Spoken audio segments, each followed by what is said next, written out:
What's up everybody, this is Danny, and today I'm going to be doing a video comparison between the Galaxy S22 Ultra and the new iPhone 14 Pro Max. So what I wanted to do is do a separate video comparison so I can make the full photo and video comparison more digestible. So what I'm going to do is test the video in every condition, and we're going to see which one has the best video. Did Samsung beat Apple here? Let's see. First, let's start off with 4K video. This is shot in 4K 30 frames per second, but you can shoot 4K 60 if you want on both. And as you can see, they both do a fantastic job with daytime video. Both very similar looking, but you can see that the iPhone 14 Pro Max does have a little more contrast, where the shadows are brighter on the S22 Ultra, as you can see in the trees and the sky, but I think this will be personal preference. But when it comes to detail, when you crop into the video at 400% scale, you can see that the iPhone 14 Pro Max maintaining the details better. It's also less noisy, which isn't something that we usually talk about with daytime video, but this is what gets me, is this area. You can actually make out the fence in front of the bushes on the iPhone, where it's much harder to see on the S22 Ultra, so that is an impressive amount of detail captured. I always want to test it in another scenario because it might vary from scene to scene. Here in Magic Kingdom, they both capture fantastic 4K video, but zooming in again, 400% crop, it's the same result. Take a look at the castle here. The clarity difference is noticeable. The S22 Ultra though can shoot in 8K resolution, which is awesome. You can see it crops in heavily, but it does pick up some amazing detail during the day. When you crop in heavily, you can see that crazy brick detail. Let me freeze it here so you can see it clearly. Even though 8K isn't the greatest at night, during the day, it's pretty awesome. Here is a walking stabilization test, both at 4K 30 frames per second. Both of these are handheld, walking at a regular walking pace. In this scenario, you can see the differences in white balance between the two. Warmer tones on the iPhone, where the S22 Ultra picks up the cooler tones. I can see more of a walking bounce on the iPhone 14 Pro Max, but both doing a great job, so let me know which one that you think does better. Here's another example of me walking a little bit faster, both fantastic with stabilization with this type of scenario, so I think you'll be happy with either of them.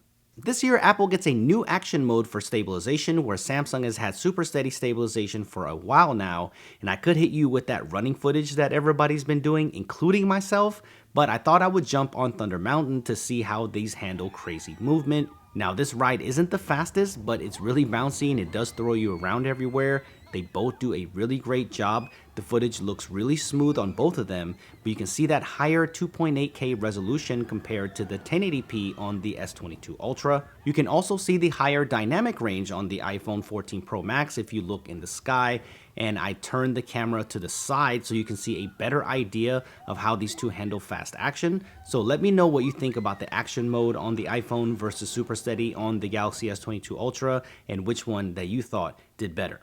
They both can shoot portrait mode video and they both look great. The iPhone 14 Pro Max is shooting at 4K versus 1080p again on the S22 Ultra, so it does look much sharper in my opinion. The skin rendition is going to be personal preference. The Samsung brightens the skin, so I know some people like that better, but both are very usable, so I like what I'm seeing here. When it comes to accuracy, the S22 Ultra does better between my fingers on the hand test, and a thing that I want to point out is that the Galaxy S22 Ultra does not need to see a face to trigger portrait mode. As you can see here, it cuts out my hand perfectly, and this looks fantastic. When it comes to the iPhone, it will constantly look for a face or a body, so it doesn't always work. You can see it's even scanning for faces in the background instead of the foreground, so they both work differently when it comes to portrait mode. Remember, you can shoot portrait mode video or cinematic video on the front-facing camera as well. On the iPhone 14 Pro Max, you get 4K resolution even on the front-facing camera, so that is a welcome addition. All right, so this is how your camera comparison gets ruined by Florida afternoon showers. Typical. Oh my, it got even worse. I might get rained out after all tonight. Wow. People are running like crazy. It is so bad. Poor people. Got a quick break from the rain to test out the zoom. Here is the video from the main sensor. And then the first option for the S22 Ultra is the 3x optical, where on the iPhone they give you a 2x option for an in-between. This is cropping into the main sensor to give you that 2x option. And then this is the 3x that is optical.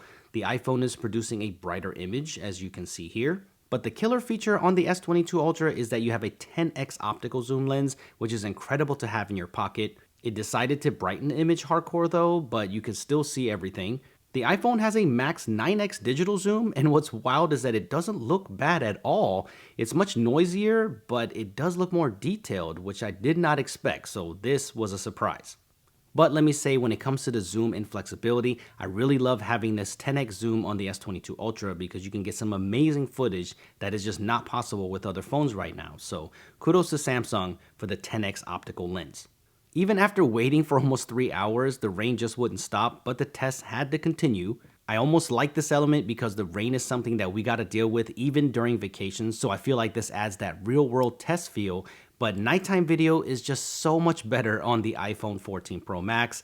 Samsung has never been very strong with nighttime video, but I feel like now the gap is even larger with the iPhone 14 Pro Max. Look at this scenario where the sky is brighter, the scene is more evenly balanced, and the colors are nicer too. It might not look like it, but it's dark in this area, so you can see both of the cameras struggling a bit. But the white balance, the brightness, the detail, pretty much everything is better on the iPhone in this scenario. Here is another example after the rain slowed down enough for me to take a walk. Look at the stabilization. They are both very solid even in low light. But take a look at the sky. It is much brighter on the iPhone 14 Pro Max, and the noise is also better controlled. If you take a look, you can see it heavily, especially in the sky with the Samsung Galaxy S22 Ultra. At the same time, I wanted to switch to the ultra wide to see which ultra wide camera is better at nighttime video, and this pretty much was the same result as the main camera. But look at the stabilization on the S22 Ultra. The ultra wide loses that stability. I need to do more of these kind of tests because I wouldn't have known otherwise if I didn't switch over while I was walking. The one downside, I guess, if you want to call it a downside, is that the larger sensor of the iPhone 14 Pro Max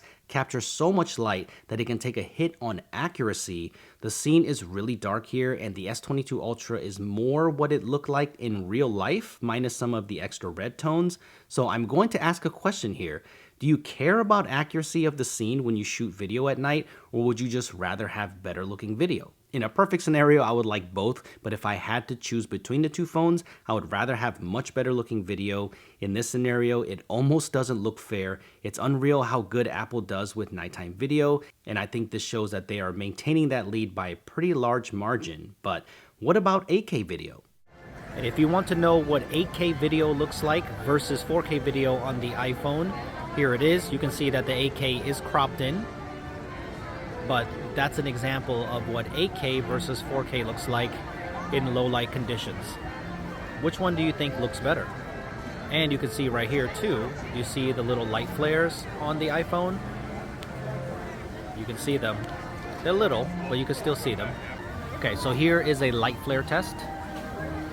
And you can see that the dots are still there, even though they do look different than they did on the 13 Pro Max. So I gotta do a comparison with that, but yeah, the Samsung here takes the win. Okay, so I wanted to test action mode at night, but it does not work because there's not enough light on the iPhone. But Super Steady is actually working here, even though it looks pretty dim and it looks pretty noisy. At least it actually works at night. It does not work at all on the iPhone, so that's something to note here. Here's a zoom test before I get to the fireworks footage. This is the ultra wide.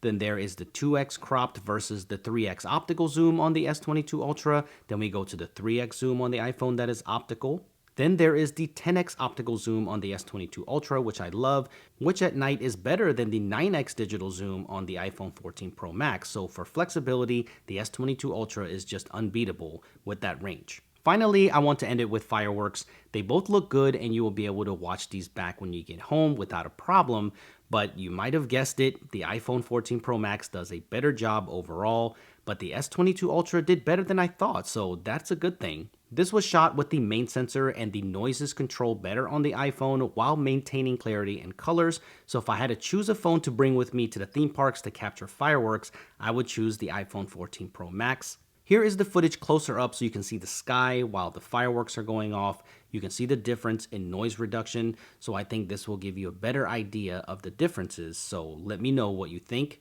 Here is the ultra wide shot of the fireworks. To be able to tell the difference, I hope you are zoomed in or watching this on a larger screen like a TV. I'm impressed with the colors on both of them. Again, both very usable, but when you crop into the video, you can see that the iPhone 14 Pro Max is doing a better job. So in the video department, the iPhone 14 Pro Max takes the win this year. So Samsung, it's on you. Let's fight back with the Galaxy S23 Ultra. I will be waiting. All right, it's still raining out here, but what did you guys think of the video comparison? Who do you think got it? Do you think that the iPhone 14 Pro Max took it, or do you think that Samsung took it? Let me know in the comment section below, and a full camera comparison is coming, so make sure you stay tuned for that. Thank you for all the support, and I will see you guys in the next one.